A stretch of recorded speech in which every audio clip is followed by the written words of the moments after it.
ഞങ്ങളുടെ കെട്ടിടമാണ്. പിന്നീട് വന്നതാണ് ഈ ബോർഡ്. ഇതും കൂടെ ഒന്ന് നോക്കിയെടുക്കും.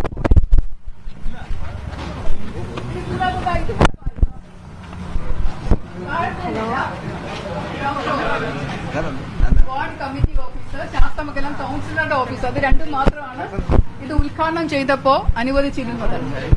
Sasthamangalam ward committee officer, Sasthamangalam കൌൺസിലറുടെ ഓഫീസർ ഗ്രൗണ്ട് ഫ്ലോർ, ഒന്നാം നില ഹെൽത്ത് ഓഫീസർ, കോൺഫറൻസ് ഹാള്. ഇതെല്ലാം കൌൺസിലറുടെയും ശാസ്തമംഗലം വാർഡിന്റെയും നമ്മുടെ